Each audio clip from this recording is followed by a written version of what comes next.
저는 정혜진, 올해 62살입니다. 전주에서 작은 한복점을 운영하고 있죠. 남편을 떠나보낸 지 5년째예요. 혼자 사는 게 외로워서 시작한 게 봉사활동이었습니다. 매주 수요일 오전 전주 복지관에서 하는 반찬 나눔 봉사. 김치를 담그고 물을 썰어서 어르신들께 나눠드리는 일이죠. 그날도 평소처럼 복지관 주방에 들어섰습니다. 앞치마를 두르고 물을 씻고 있는데 옆자리에 낯선 남자분이 앉았어요.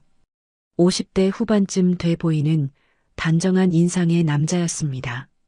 처음 보는 얼굴이었죠. 저는 가볍게 인사를 건넸어요. 처음 오셨어요? 그분이 조금 쑥스러운 듯 웃으며 대답했습니다. 네, 오늘 처음입니다. 윤태수라고 해요. 목소리가 참 부드러웠어요. 말투도 정갈하고. 저는 자연스럽게 못 써는 법을 알려드렸죠. 태수 씨는 서툰 손놀림으로 물을 썰었습니다. 칼질이 영 익숙하지 않아 보였어요. 한참을 함께 일하다가 그분이 조용히 말을 꺼냈습니다. 사실 요즘 몸이 좀 안 좋아서요. 암 치료 중이거든요. 저는 손을 멈췄습니다. 암이라니. 그 말 한마디에 가슴이 짠해졌어요. 많이 힘드시겠어요. 괜찮습니다. 그래도 이렇게 봉사하면서 사람들 만나니까 힘이 나더라고요. 태수 씨는 담담하게 말했지만 눈빛 어딘가에 쓸쓸함이 묻어났습니다. 저는 왠지 모르게 그분에게 마음이 갔어요. 혼자 병마와 싸우면서도 남을 돕겠다고 나온 마음씨가 기특했죠. 봉사가 끝나고 주방을 정리하는데 태수 씨가 다가왔어요. 정혜진 씨 맞죠? 아까 명찰 받습니다. 네, 맞아요. 다음에 시간 되시면 밥 한 끼 사드리고 싶은데요.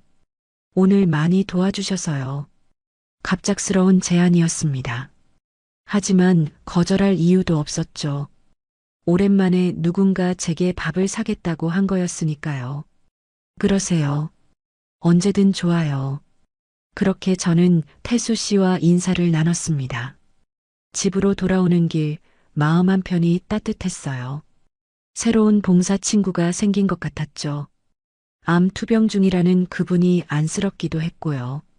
그날 밤 저는 침대에 누워 천장을 바라봤습니다.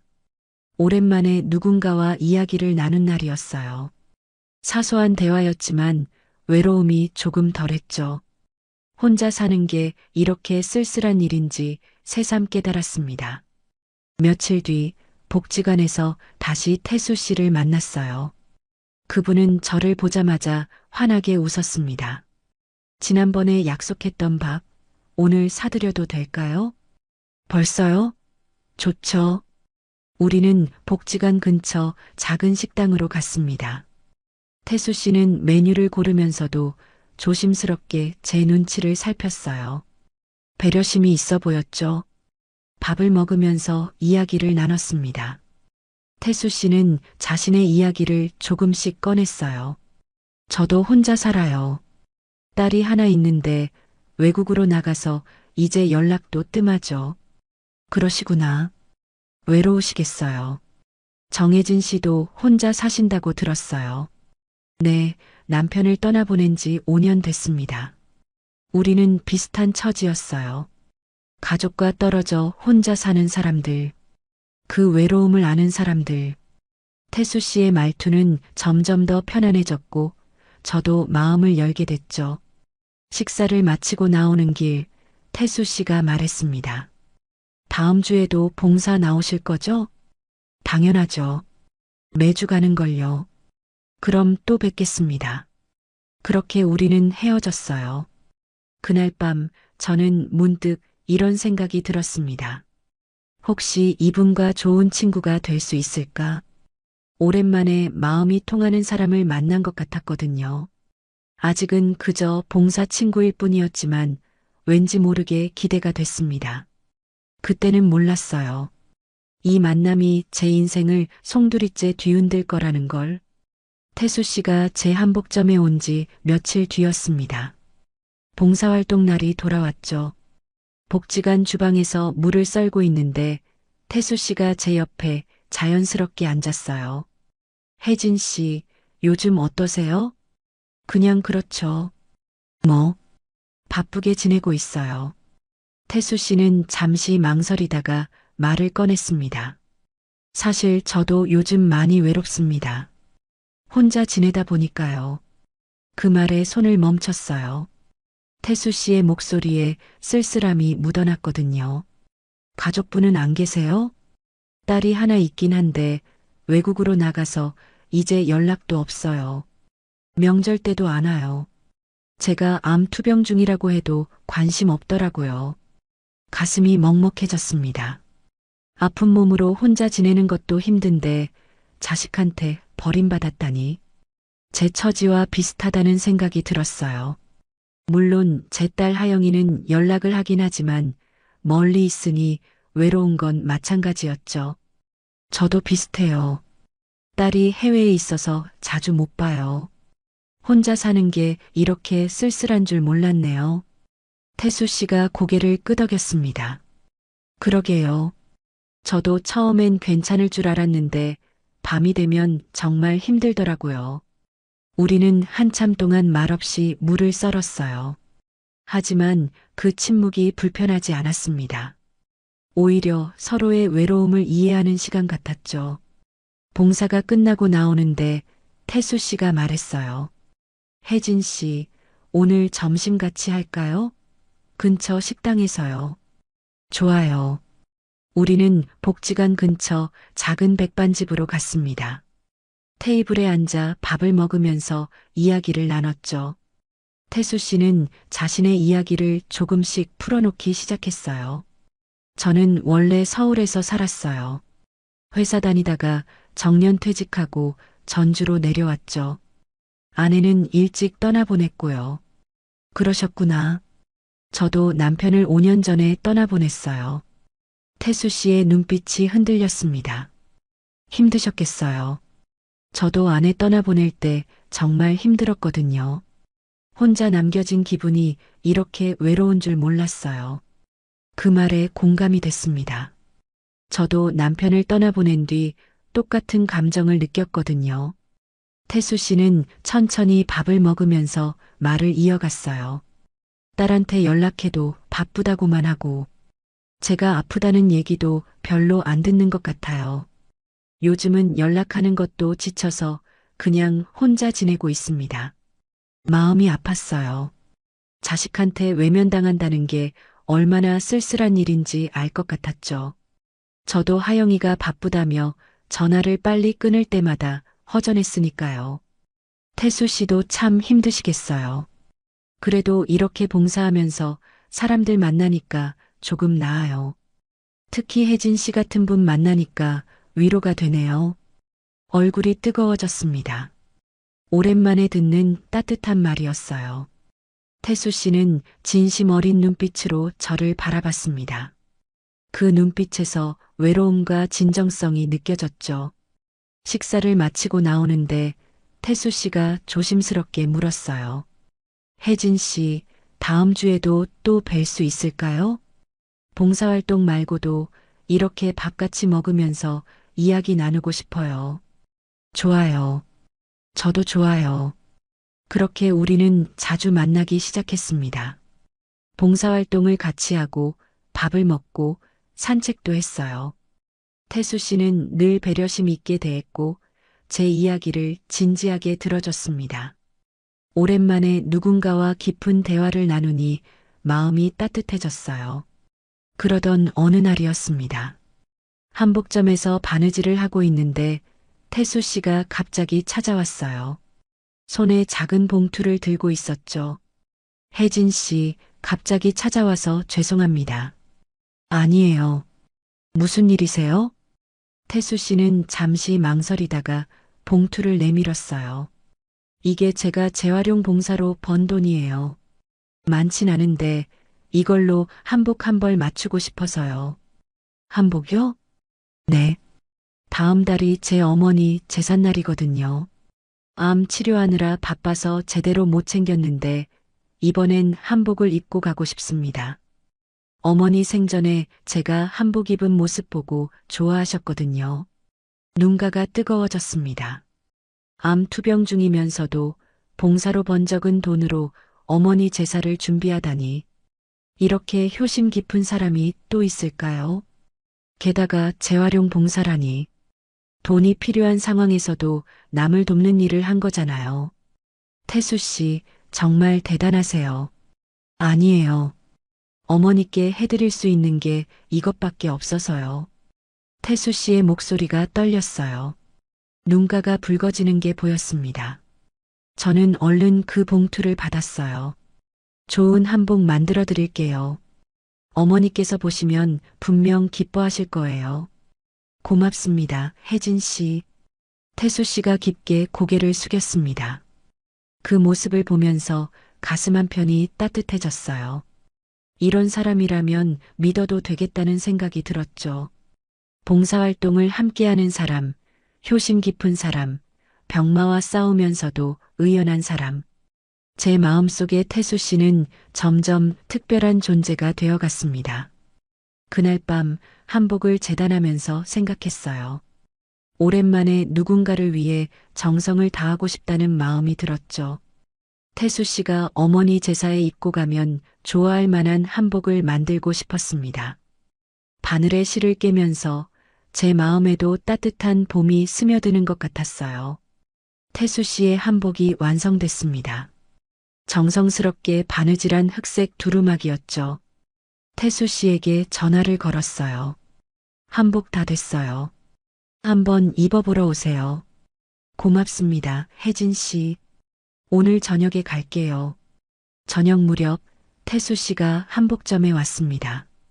한복을 입어보더니 정말 좋아했어요. 완벽해요.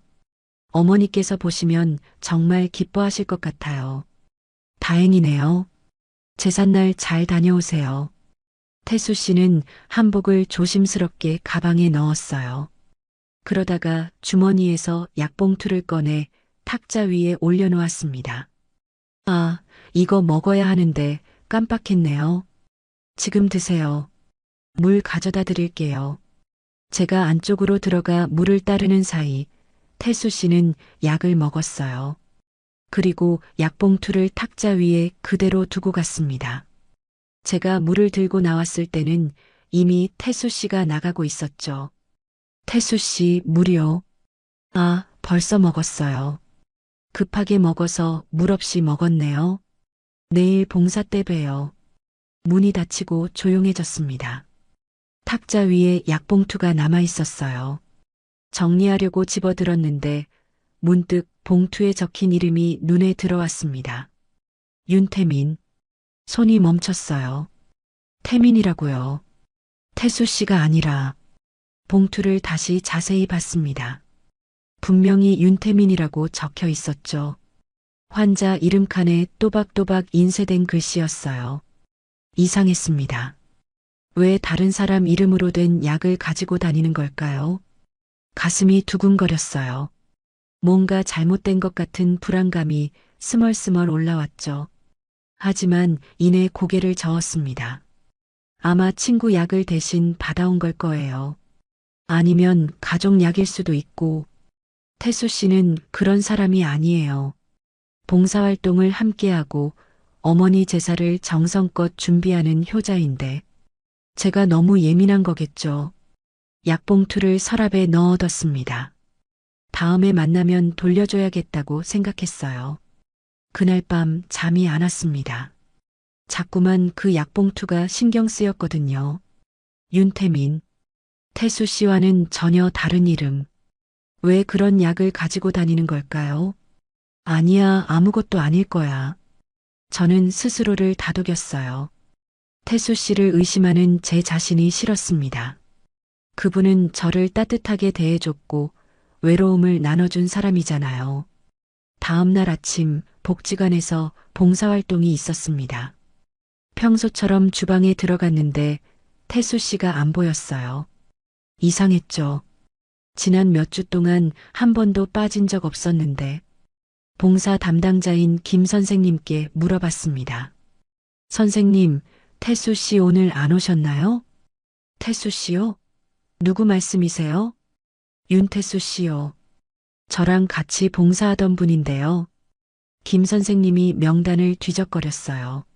한참을 보더니 고개를 갸웃거렸습니다. 윤태수라는 분은 명단에 없는데요. 네, 그럴 리가요. 지난 몇 주 동안 계속 같이 봉사했는걸요. 혹시 일일 봉사로 오신 건 아닐까요? 명단에 등록 안 하고 그냥 오시는 분들도 가끔 있거든요.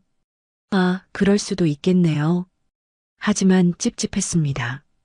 태수 씨는 분명 저한테 매주 온다고 했어요. 그런데 명단에 이름이 없다니. 일일 봉사라면 매번 신분증을 보여줘야 하는데 그런 모습을 본 적이 없었죠. 봉사를 마치고 집으로 돌아오는 길, 머릿속이 복잡했습니다. 약봉투에 다른 이름, 봉사 명단에 없는 이름. 우연이라고 하기엔 뭔가 석연치 않았어요. 집에 도착해 서랍에서 약봉투를 꺼냈습니다. 다시 한번 자세히 봤죠. 윤태민. 그리고 처방 날짜를 확인했어요. 불과 사흘 전이었습니다. 태수 씨가 제 가게에 오기 직전에 받은 약이었죠. 손끝이 차가워졌어요. 이게 정말 친구 약일까요? 아니면 가족 약일까요? 그렇다면 왜 자기 이름으로 받지 않고 다른 이름으로 받은 걸까요? 의심이 커졌습니다. 하지만 동시에 제 자신을 탓했어요. 태수 씨는 그런 사람이 아니에요. 제가 너무 예민한 거예요. 외로워서 누군가를 만났는데 그 사람을 의심하다니. 저는 정말 못된 사람인 것 같았습니다. 핸드폰을 꺼냈어요. 태수 씨한테 전화를 걸까 말까 고민했죠. 그냥 물어보면 되잖아요. 약봉투 이름이 왜 다른지, 봉사 명단에 왜 없는지. 하지만 손가락이 움직이지 않았습니다. 혹시 제가 의심한다는 걸 알면 기분 나빠하지 않을까요? 결국 전화를 걸지 못했어요. 약봉투를 다시 서랍에 넣고 그냥 잊기로 했습니다. 아무것도 아닐 거예요. 제 착각일 거예요. 그날 밤 침대에 누워서도 잠이 오지 않았습니다. 자꾸만 그 이름이 머릿속을 맴돌았어요. 윤태민, 윤태수? 왜 이름이 다를까요? 왜 봉사 명단에 없을까요? 불안했습니다. 하지만 동시에 스스로를 탓했죠. 좋은 사람을 의심하는 제 자신이 싫었어요. 태수 씨는 저를 따뜻하게 대해준 사람이에요. 외로운 저에게 다가와 준 사람이잖아요. 그래, 아무것도 아니야.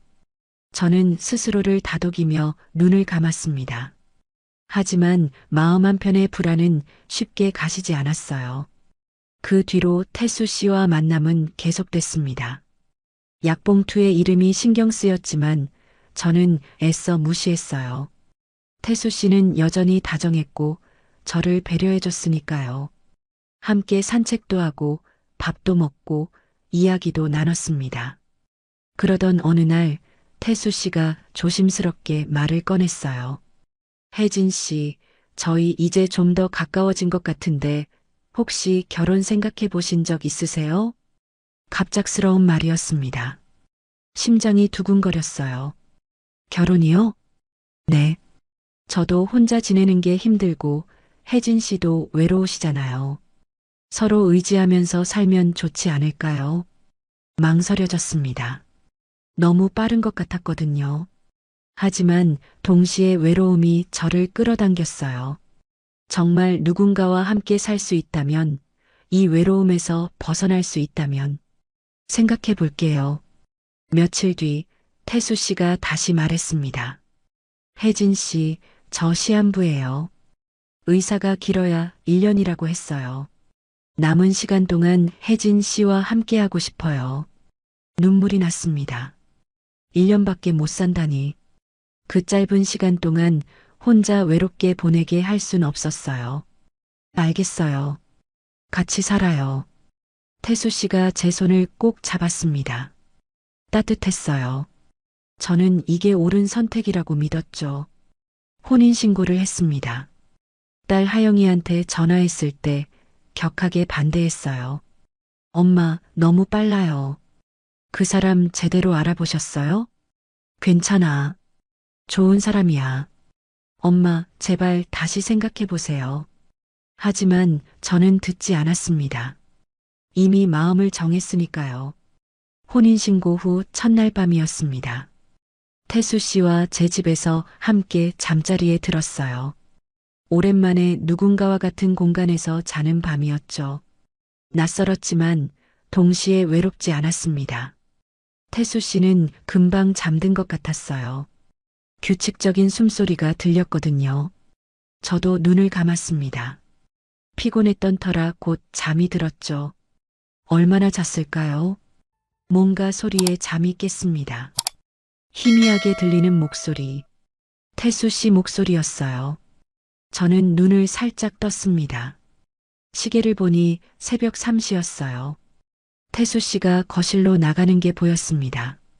문을 조심스럽게 닫더니 전화 통화를 시작했어요. 목소리가 낮았지만 침실 문틈으로 희미하게 들렸죠.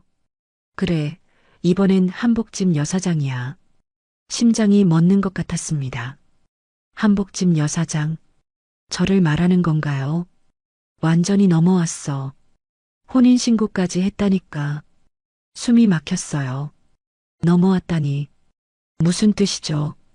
저는 이불을 꼭 쥐었습니다. 손이 떨렸어요. 다음 주쯤 건물명에 이전하자고 할게. 이 여자 딸이 해외에 있어서 완벽해. 아무도 모를 거야. 온몸이 얼어붙었습니다. 건물명에 이전. 사기. 이게 사기였구나. 태수 씨가 저한테 접근한 건 처음부터 계획된 일이었던 거예요. 암 투병 중이라는 말 완전히 믿더라고. 효자 컨셉도 먹혔고, 역시 봉사활동에서 만난 사람이라는 게 포인트야. 봉사활동. 그것도 거짓말이었어요. 명단에 이름이 없던 이유가 이거였구나. 처음부터 저를 속이려고 접근한 거였죠. 윤태민 약봉투는 좀 실수였는데 다행히 넘어갔어. 이 여자 너무 순진해서 의심도 안 해. 약봉투. 제가 봤던 그 약봉투. 윤태민이라는 이름. 그게 뭔지는 모르겠지만 태수 씨가 거짓말쟁이라는 건 확실했어요. 전화가 끊겼습니다. 태수 씨가 다시 침실로 들어오는 소리가 들렸어요. 저는 얼른 눈을 감았습니다. 자는 척해야 했어요. 들킨 줄 알면 위험할 것 같았거든요. 침대가 살짝 내려앉았습니다. 태수 씨가 누운 거예요. 저는 숨을 죽였습니다. 심장이 너무 빨리 뛰어서 들킬까봐 겁났어요. 잠시 후 태수 씨가 속삭였습니다. 혜진 씨, 깨셨어요? 저는 대답하지 않았어요. 자는 척했죠. 하지만 몸이 너무 굳어 있었어요. 무서운 꿈 꾸셨어요? 심장이 덜컥 내려앉았습니다. 들켰나? 아니, 그냥 잠꼬대라도 한 줄 아는 걸까요? 저는 계속 자는 척했어요. 태수 씨가 다시 누웠습니다. 곧 규칙적인 숨소리가 들렸어요. 하지만 저는 잠들 수 없었습니다. 옆에 누운 사람이 갑자기 낯선 존재로 느껴졌거든요. 모든 게 거짓이었어요. 암 투병도, 효심도, 외로움도, 따뜻한 말도 전부 저한테서 건물을 빼앗기 위한 연극이었던 거죠. 눈물이 흘렀습니다. 하지만 소리내서 울 순 없었어요. 태수 씨가 깰까봐 이불 속에서 조용히 눈물을 닦았습니다. 새벽은 길었습니다. 해가 뜨기까지 저는 한숨도 자지 못했어요. 머릿속이 복잡했죠. 어떻게 해야 하지? 경찰에 신고할까? 아니면 그냥 도망칠까? 하지만 이내 다른 생각이 들었습니다. 화가 났어요. 엄청나게. 저의 외로움을 이용해서 저의 선의를 짓밟고 저를 속인 이 남자가 너무 미웠습니다. 그냥 당하고만 있을 순 없었어요. 저도 뭔가 해야 했죠. 아침이 밝았습니다. 태수 씨가 일어나 웃으며 말했어요. 잘 주무셨어요, 여보? 저는 억지로 웃었습니다. 네, 잘 잤어요. 목소리가 떨리지 않도록 조심했어요. 태수 씨는 아무것도 모르는 듯 씻으러 갔습니다. 그 순간 저는 결심했어요. 모르는 척하기로, 그리고 모든 걸 기록하기로. 태수 씨가 한 말, 행동, 전화 통화 내용, 전부 다 메모해 두기로 했죠. 언젠가 이 증거들로 태수 씨를 무너뜨릴 거예요. 저만 당하고 끝낼 순 없으니까요. 서랍에서 공책을 꺼냈습니다. 첫 페이지에 어젯밤 들은 전화 내용을 적기 시작했어요. 손이 떨렸지만 또박또박 써내려갔습니다. 이제부터가 진짜 싸움이었습니다. 그날부터 저는 모든 걸 기록했습니다. 태수 씨가 전화할 때마다 귀를 기울였어요. 외출할 때 어디 가는지, 누구를 만나는지, 뭐라고 말하는지, 전부 다 공책에 적었죠. 태수 씨는 여전히 다정했습니다. 아침마다 웃으며 인사했고, 제게 잘해줬어요. 하지만 이제 그 모든 게 거짓말로 보였습니다. 연기였죠. 저한테서 건물을 빼앗기 위한. 며칠이 지났어요. 어느 날 아침 태수 씨가 외출한다고 했습니다. 오늘 병원 가야 해서요. 검사 받고 올게요. 그러세요. 조심히 다녀오세요. 웃으며 배웅했어요. 하지만 속으론 다른 생각을 했죠. 정말 병원에 가는 걸까? 아니면 또 다른 사기를 치러 가는 걸까? 태수 씨가 나간 뒤 저는 집안을 둘러봤습니다. 뭔가 증거가 있을 것 같았거든요. 거실을 살펴보고 침실도 뒤졌어요. 하지만 별다른 게 없었습니다. 그때 눈에 들어온 게 태수 씨의 가방이었어요. 평소엔 들고 다니는데 오늘은 두고 갔더군요. 손이 떨렸습니다. 열어볼까 말까? 남의 가방을 뒤지는 건 잘못된 일이에요. 하지만 이미 태수 씨는 저를 속이고 있잖아요. 가방 지퍼를 열었습니다. 안에는 지갑, 수첩, 그리고 몇 장의 서류가 들어 있었어요. 서류를 꺼내봤죠. 부동산 관련 서류였습니다. 제 건물 등기부등본도 있었어요. 가슴이 철렁했습니다. 역시나 태수 씨는 이미 제 건물을 노리고 있었던 거예요. 서류 사이에서 사진 한 장이 떨어졌습니다. 사진을 집어들었어요. 태수 씨가 젊은 여자와 함께 웃고 있는 사진이었습니다. 30대쯤 돼 보이는 예쁜 여자였어요. 둘이 참 친해 보였죠. 어깨를 나란히 하고 환하게 웃고 있었습니다. 손이 떨렸어요. 사진을 뒤집었습니다. 뒷면에 글씨가 적혀 있었죠. 다음엔 같이 가요. 미연 드림. 미연. 이 여자는 누구죠? 태수 씨의 딸이라고 했던 사람일까요? 아니면 또 다른 피해자일까요? 아니면 공범일까요? 심장이 멎을 것 같았습니다. 분노가 치밀어 올랐어요. 태수 씨는 저한테 외롭다고, 딸이 연락도 안 한다고 했잖아요. 그런데 이렇게 젊은 여자랑 친하게 지내고 있었던 거예요.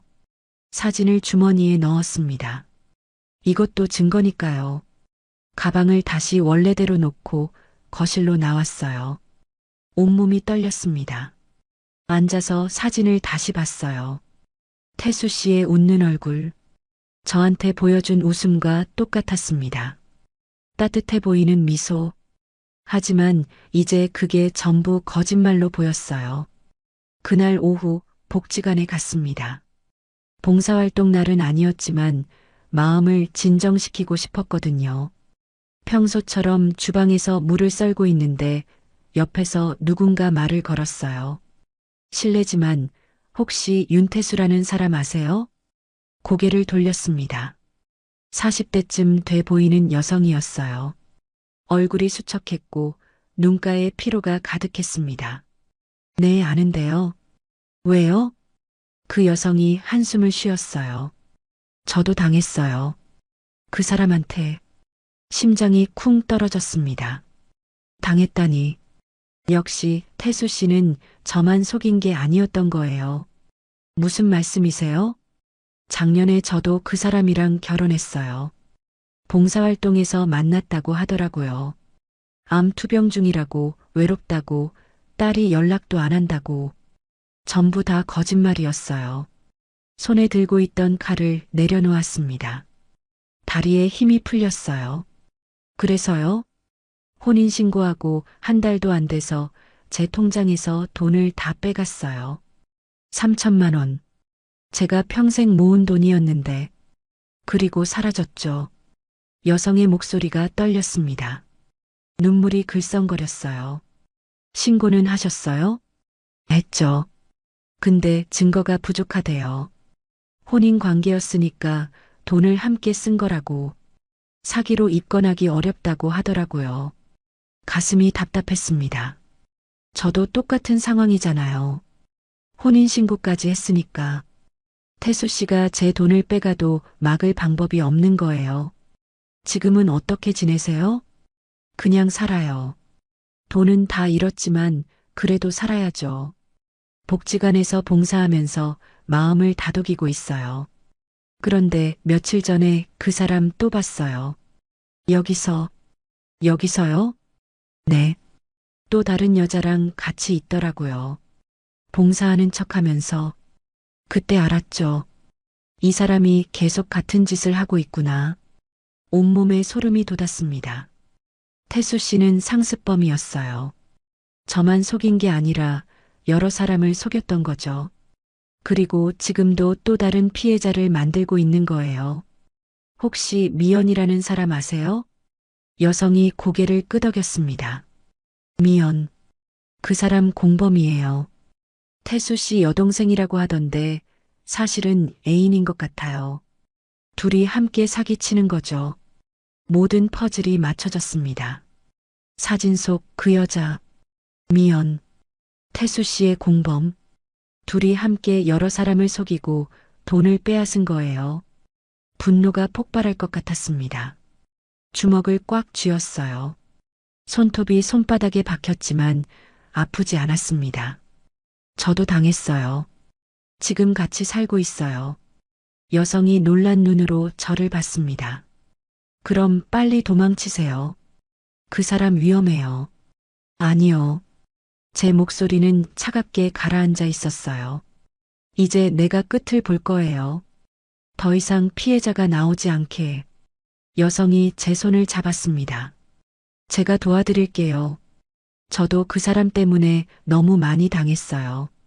혼자는 못 이겼지만 둘이면 할 수 있을 거예요. 고개를 끄덕였습니다. 이제 혼자가 아니에요. 같은 피해자가 옆에 있으니까요. 함께라면 태수 씨를 무너뜨릴 수 있을 거예요. 그날 밤 집으로 돌아왔습니다. 태수 씨는 웃으며 맞아줬어요. 오늘 어디 다녀오셨어요? 복지관 갔다 왔어요.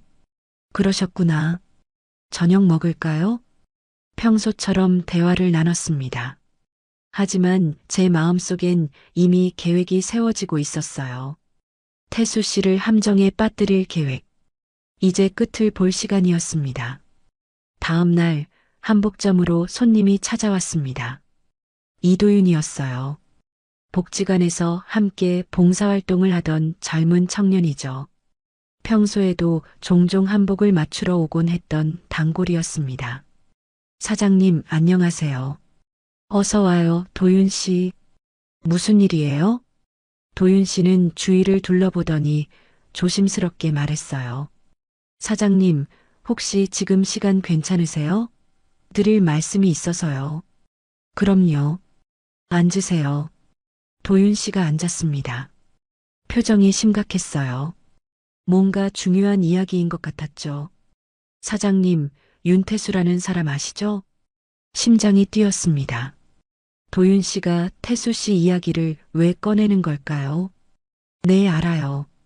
제 남편이에요. 도윤 씨의 얼굴이 굳었습니다. 그럼 정말이었네요. 소문 들었어요. 사장님이 최근에 재혼하셨다고. 네, 그런데 왜요? 도윤 씨가 가방에서 서류 몇 장을 꺼냈어요. 사장님, 그 사람 조심하셔야 해요. 이거 봐주세요. 서류를 받아봤습니다. 법원 판결문이었어요. 윤태수, 사기죄, 징역 2년, 집행유예 3년. 날짜를 보니 5년 전이었습니다. 손이 떨렸어요. 또 다른 서류도 있었어요. 다른 판결문들, 전부 사기 관련이었습니다. 이건 3건 사건, 전과 오범이었어요. 이게 뭐예요? 제가 복지관에서 일하면서 이상해서 알아봤어요. 윤태수라는 사람, 봉사자 명단에 없더라고요. 그래서 좀 더 조사해봤죠. 도윤 씨가 또 다른 자료를 꺼냈습니다. 대전에서도 같은 수법 썼어요. 봉사활동에서 여성을 만나서 접근하고 결혼한 다음 재산을 빼돌리는 거죠. 피해자가 최소 5명은 되는 것 같아요. 숨이 막혔습니다. 5명. 태수 씨는 이미 5명을 속인 거예요. 그리고 이제 저까지. 왜 이제야 말해주는 거예요?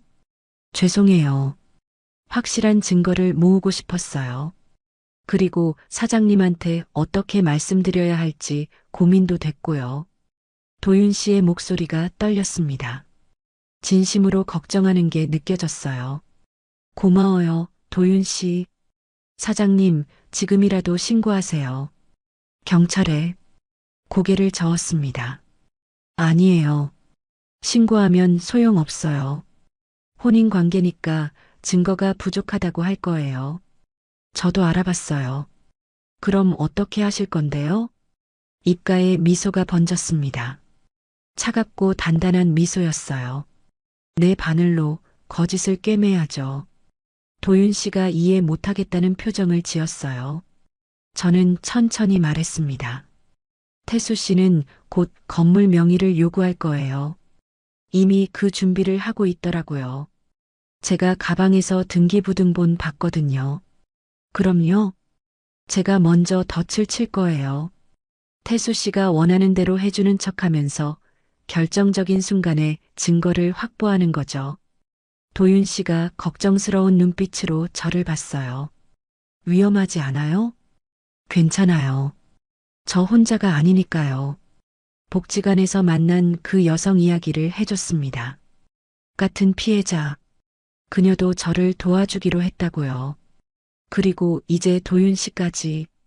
도윤 씨도 도와줄 수 있어요? 당연하죠. 사장님 어머니처럼 생각하는데 이런 일을 그냥 두고 볼 수 없어요. 가슴이 따뜻해졌습니다. 이렇게 저를 걱정해주는 사람들이 있다는 게 위로가 됐어요. 고마워요. 그럼 이렇게 해요. 계획을 설명했습니다. 태수 씨가 건물 명의 이전을 요구하면 저는 흔쾌히 승낙하는 척 할 거예요. 그리고 부동산에 가는 날 경찰을 대기시켜 두는 거죠. 도윤 씨와 그 여성이 증인으로 함께 가고요. 제가 녹음도 해둘게요. 태수 씨가 사기친다는 증거를요. 도윤 씨가 고개를 끄덕였습니다. 알겠어요. 제가 경찰 쪽 아는 사람 있어요. 미리 얘기해 둘게요. 그리고 이거. 주머니에서 사진을 꺼냈어요. 태수 씨와 미연이 함께 찍은 사진. 이 여자가 공범이에요. 미연이라는 사람. 같이 잡아야 해요. 도윤 씨가 사진을 받아들었습니다. 알겠어요. 이 사람도 조사해 볼게요. 그날부터 본격적인 준비가 시작됐습니다. 저는 집에서 태수 씨의 모든 말과 행동을 녹음했어요. 핸드폰에 녹음 앱을 깔고 대화할 때마다 몰래 녹음 버튼을 눌렀죠. 태수 씨는 여전히 다정했습니다. 아침마다 커피를 내려주고 저녁엔 같이 산책을 하자고 했어요. 하지만 이제 그 모든 게 역겹게 느껴졌습니다. 연기라는 걸 아니까요. 며칠 뒤 예상대로 태수 씨가 말을 꺼냈어요. 여보, 우리 재산 정리 좀 해야 할 것 같아요. 재산 정리요? 네. 제가 시한부잖아요. 만약 제가 먼저 가면 여보가 상속 문제로 힘들어질 수도 있어요. 미리 정리해 두는 게 좋을 것 같아서요. 거짓말. 전부 거짓말이에요. 하지만 저는 웃으며 대답했습니다. 그럼 어떻게 하면 돼요? 건물 명의를 공동 명의로 바꾸면 어떨까요? 그럼 나중에 문제 없을 거예요. 공동 명의. 그렇게 시작해서 나중엔 전부 태수 씨 명의로 바꿀 생각이겠죠. 뻔한 수법이었어요. 좋아요. 그렇게 해요. 태수 씨의 눈빛이 반짝였습니다. 제가 넘어간 줄 아는 거죠. 하지만 저는 이미 다 알고 있어요. 당신의 계획을. 정말요? 고마워요, 여보. 태수 씨가 제 손을 잡았습니다. 따뜻한 척하는 그 손길이 소름 끼쳤어요. 하지만 표정은 관리했습니다. 웃는 얼굴로. 언제 부동산 갈까요?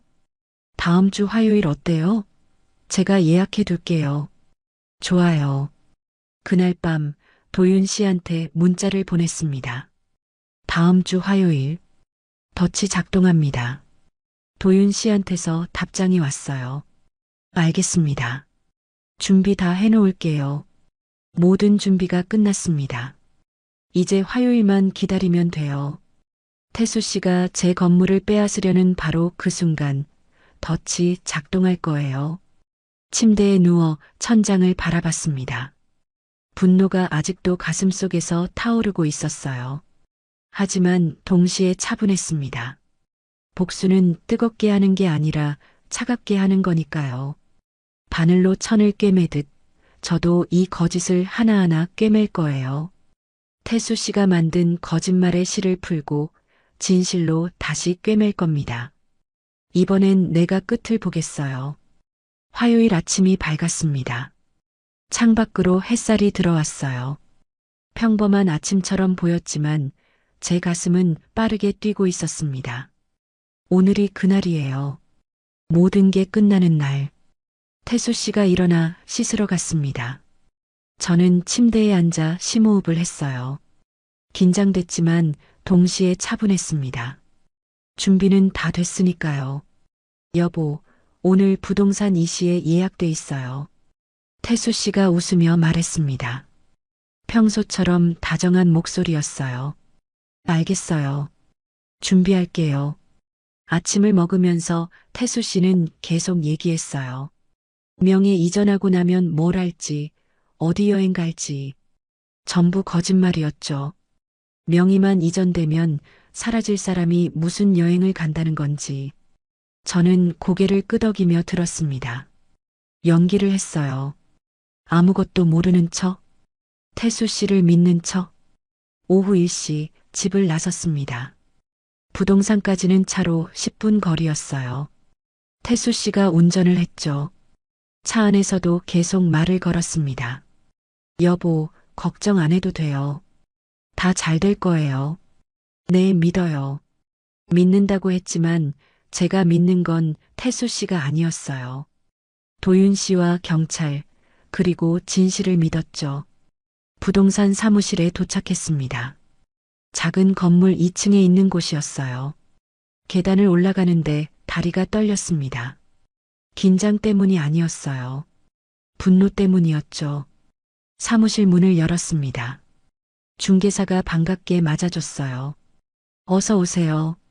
윤태수 씨 맞으시죠? 네, 맞습니다. 태수 씨가 웃으며 대답했습니다. 저도 옆에서 웃었어요. 하지만 속으론 시계를 확인했습니다. 2시 5분. 조금만 더 기다리면 돼요. 자, 여기 앉으세요. 서류 준비해놨습니다. 중개사가 책상 위에 서류를 펼쳤어요. 건물명의 이전 계약서였습니다. 태수 씨의 눈빛이 반짝였어요. 마치 사냥감을 잡은 사냥꾼처럼. 먼저 여기 확인하시고요. 도장 찍으시면 됩니다. 태수 씨가 서류를 꼼꼼히 읽었습니다. 저도 옆에서 봤어요. 공동 명의로 바꾸는 계약서였죠. 하지만 태수 씨는 나중에 이걸 다시 자기 단독 명의로 바꿀 생각이었을 거예요. 여보, 괜찮죠? 태수 씨가 제게 물었습니다. 마지막 확인이었어요. 제가 정말로 속아 넘어갔는지. 네, 괜찮아요. 건물 명예 당신 걸로 옮겨드릴게요. 태수 씨의 얼굴에 미소가 번졌습니다.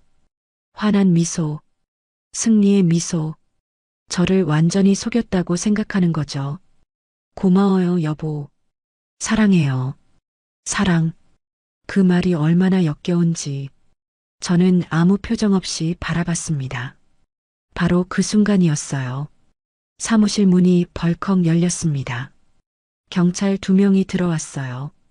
뒤이어 도윤 씨와 복지관에서 만난 그 여성도 함께 들어왔죠. 태수 씨의 얼굴이 하얗게 질렸습니다. 손에 들고 있던 펜이 떨어졌어요. 딸그랑 소리가 사무실에 울렸습니다. 윤태수 씨 맞으시죠? 경찰이 다가왔습니다. 태수 씨는 말을 못했어요. 입을 벌렸다 다물었다를 반복했죠. 윤태수 씨 상습사기 혐의로 체포합니다. 묵비권을 행사할 수 있으며 경찰이 수갑을 꺼냈습니다. 태수 씨가 벌떡 일어났어요. 뭐 하는 거예요? 무슨 사기요? 이분들이 고소했습니다. 그리고 증거도 충분합니다. 도윤 씨가 서류를 내밀었어요. 태수 씨의 전과 기록, 다른 피해자들의 진술서, 그리고 제가 녹음한 파일들. 태수 씨가 저를 돌아봤습니다. 눈빛이 흔들렸어요. 믿을 수 없다는 표정이었죠. 여보, 이게 무슨 짓이에요? 여보라고 부르지 마세요. 제 목소리는 차갑게 가라앉아 있었어요. 더 이상 떨리지 않았습니다. 당신, 나 사랑한다 했잖아요. 우리 결혼했잖아요. 태수 씨의 목소리가 떨렸습니다. 화가 난 건지, 당황한 건지 알 수 없었어요. 당신은 사랑을 이용했어요. 저는 천천히 일어났습니다. 태수 씨를 똑바로 바라봤죠. 봉사활동에서 만난 척, 암투병 중인 척, 외로운 척, 효자인 척. 전부 거짓말이었잖아요. 제 외로움을 이용해서 제 재산을 빼앗으려고 한 거죠. 아니에요. 정말 사랑했어요. 거짓말. 제 목소리가 높아졌습니다. 참았던 분노가 터져 나왔어요. 윤태민이라는 약봉투, 봉사 명단에 없는 이름, 새벽 전화 통화, 미연이라는 공범. 전부 다 알고 있어요. 당신이 저한테만 이런 짓 한 것도 아니잖아요. 5명. 이미 5명을 속였어요. 태수 씨의 얼굴이 일그러졌습니다. 이제 더 이상 다정한 표정이 아니었어요. 본 모습이 드러난 거죠. 당신이 날 먼저 속였잖아. 건물이 있다면서. 건물은 있어요. 하지만 당신 손에 넘어가지 않을 거예요. 경찰이 태수 씨의 팔을 잡았습니다. 수갑이 채워졌어요. 찰칵 소리가 사무실에 울렸죠. 나요. 놓으라고요. 태수 씨가 소리쳤습니다. 하지만 소용없었어요.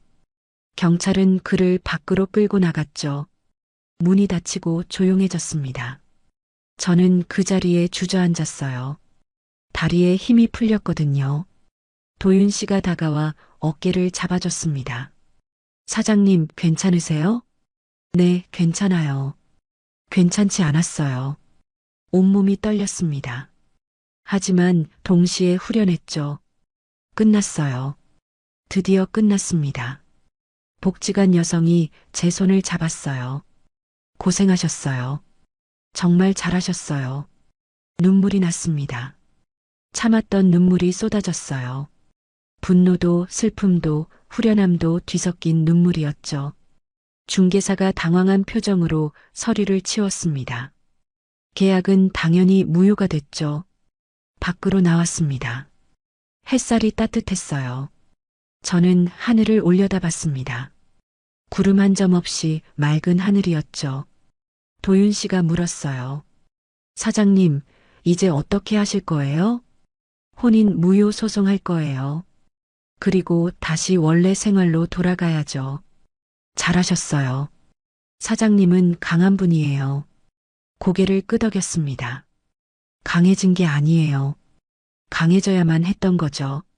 더 이상 당하지 않기 위해서 그날 밤 집으로 돌아왔습니다. 텅 빈 집. 하지만 이제 외롭지 않았어요. 오히려 평온했습니다. 거짓된 따뜻함보다 진실된 고요함이 더 좋았으니까요. 침대에 누워 눈을 감았습니다. 오랜만에 편하게 잠들 수 있을 것 같았어요. 재판은 빠르게 진행됐습니다. 증거가 충분했거든요. 제가 녹음한 파일들, 도윤 씨가 모은 전과 기록, 다른 피해자들의 진술서, 태수 씨는 변명할 수 없었어요. 법정에서 태수 씨를 다시 봤습니다. 수갑을 찬 채 들어오는 모습이 초라했어요. 처음 봤을 때 단정하고 다정해 보이던 그 모습은 어디에도 없었죠. 검사가 기소 내용을 읽었습니다. 윤태수 상습 사기, 전과 오범, 피해자 총 6명, 피해액 2억 3천만 원. 제 건물까지 빼앗았다면 더 늘어났을 금액이었어요. 다른 피해자들도 법정에 왔었습니다. 복지관에서 만난 그 여성도 있었고 대전에서 온 분도 계셨어요. 모두 비슷한 피해를 입었죠. 봉사활동에서 만나서 암투병 중이라는 거짓말을 듣고 결혼 후 재산을 빼앗긴 분들이었습니다.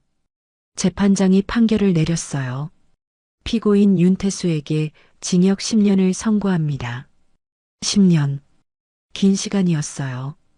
태수 씨는 고개를 떨어뜨렸습니다. 변호사가 뭐라고 속삭였지만 태수 씨는 반응하지 않았죠. 법정을 나오는데 태수 씨가 저를 봤습니다. 눈이 마주쳤어요. 태수 씨의 눈빛엔 원망이 가득했습니다. 하지만 저는 흔들리지 않았어요. 제가 잘못한 게 아니니까요. 밖으로 나왔습니다. 햇살이 밝았어요. 도윤 씨가 옆에서 걸었습니다. 사장님, 수고하셨어요. 고마워요, 도윤 씨. 당신이 없었으면 못 해냈을 거예요. 아니에요. 사장님이 강하셔서 가능했던 거예요. 강하다? 저는 강해진 게 아니었어요. 그냥 더 이상 당하지 않기로 결심한 거였죠. 혼인 무효 소송도 진행했습니다. 사기 결혼이었으니 당연히 무효였어요. 법원은 빠르게 판결을 내렸죠. 저는 다시 정혜진으로 돌아왔습니다. 며칠이 지났어요. 한복점에서 평소처럼 바느질을 하고 있는데 전화가 왔습니다. 딸 하영이었어요. 엄마, 괜찮으세요? 응, 괜찮아. 뉴스 봤어요. 그 사람 잡혔다고. 엄마, 정말 미안해요. 제가 더 신경 썼어야 했는데. 아니야. 내 잘못 아니야. 하영이의 목소리가 떨렸습니다. 울고 있는 것 같았어요. 엄마, 이제 혼자 사시면 외롭지 않으세요? 잠시 생각했습니다. 외로울까? 예전처럼 외로울까? 아니야. 이젠 괜찮아. 혼자인 게 외로운 게 아니라 거짓된 관계가 더 외로운 거더라. 엄마, 너무 걱정하지 마. 엄마는 이제 더 단단해졌어. 전화를 끊고 다시 바느질을 시작했어요. 바늘에 실을 꿰면서 생각했습니다. 거짓을 꿰맸던 것처럼 이제 제 삶도 다시 꿰매야겠다고. 수요일이 돌아왔습니다. 복지관 봉사활동 날이었어요. 사실 가기 싫었어요. 태수 씨를 처음 만난 곳이니까요. 하지만 동시에 가고 싶었습니다. 저는 잘못한 게 없으니까요. 복지관에 들어섰습니다. 주방 문을 열었어요.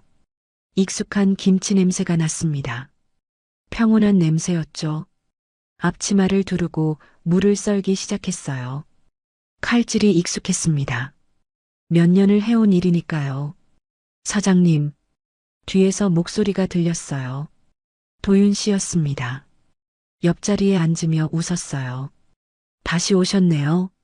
당연하죠. 제가 왜 안 와요? 사장님, 이번엔 그 남자 안 오겠죠? 농담처럼 말했지만 조금은 걱정하는 눈빛이었어요. 저는 웃으며 대답했습니다. 이젠 내가 더 단단해졌으니까. 괜찮아요. 도윤 씨가 고개를 끄덕였습니다. 맞아요.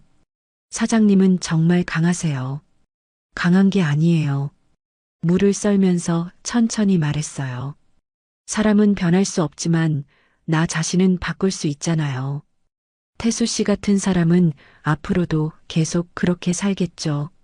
하지만 저는 달라질 수 있어요. 더 조심하고 더 현명하게.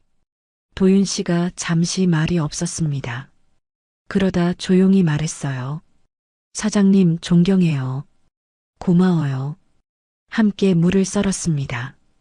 조용한 부엌. 칼소리만 규칙적으로 울렸어요. 평온했습니다. 봉사를 마치고 나오는데 복지관 여성이 다가왔어요. 저와 함께 태수 씨를 고소했던 분이었죠. 혜진 씨, 오늘도 오셨네요. 네, 당연히 와야죠. 저도요. 처음엔 오기 싫었는데 이제 괜찮아요. 여기서 나쁜 사람 만났다고 해서 봉사를 그만둘 순 없잖아요. 맞아요. 우리는 함께 걸었습니다. 햇살이 따뜻했어요. 혜진 씨, 이제 어떻게 지내실 거예요? 예전처럼요. 한복점 운영하고, 봉사하고, 딸이랑 통화하고, 평범하게. 외롭지 않으세요? 잠시 생각했습니다. 외롭냐고. 예전엔 외로움이 무서웠어요. 그 외로움 때문에 태수 씨한테 속았으니까요. 하지만 이제는 달랐습니다. 외롭긴 해요. 하지만 외로움이 나쁜 건 아니잖아요. 거짓된 관계보다는 진실된 고독이 낫더라고요. 여성이 제 손을 잡았습니다. 맞아요. 저도 그렇게 생각해요. 집으로 돌아왔습니다. 텅 빈 집이었어요. 하지만 무섭지 않았습니다. 오히려 편안했죠. 한복점 작업실로 들어갔습니다. 미완성된 한복이 걸려 있었어요. 손님이 주문한 거였죠. 바늘을 들었습니다. 실을 꿰면서 생각했어요. 삶도 이렇게 바느질 같은 거겠죠. 풀리기도 하고 다시 꿰매기도 하고 중요한 건 포기하지 않는 거예요. 한 땀 한 땀 바느질을 했습니다. 정성스럽게, 거짓 없이, 진심을 담아서 창밖으로 해가 지고 있었어요. 노을이 아름다웠습니다. 저는 바느질을 멈추고 창밖을 바라봤어요. 오랜만에 마음이 평온했습니다. 태수 씨를 만나기 전보다도 더. 왜냐하면 이제 제가 달라졌거든요. 외로움에 무너지는 사람이 아니라 외로움을 견디는 사람으로. 핸드폰이 울렸습니다. 하영이었어요. 엄마, 다음 달에 한국 갈게요. 며칠 있을 수 있어요. 정말? 그래, 오렴. 엄마, 사랑해요. 나도 사랑해. 전화를 끊고 다시 바느질을 시작했어요. 입가에 미소가 번졌습니다. 진짜 미소였죠. 거짓 없는. 밤이 깊어갔습니다. 작업실엔 따뜻한 불빛이 켜져 있었어요. 저는 바느질을 계속했습니다. 한 땀씩 천천히 정성스럽게. 제 삶도 이렇게 다시 꿰매고 있었어요. 거짓으로 풀어진 부분을 진실로 다시. 그렇게 조용히 단단하게. 밖에서 바람소리가 들렸습니다. 차갑지 않았어요. 오히려 상쾌했죠. 저는 창문을 열었습니다. 시원한 바람이 들어왔어요. 이제 괜찮아요. 정말로, 정말로, 정말로, 정말로.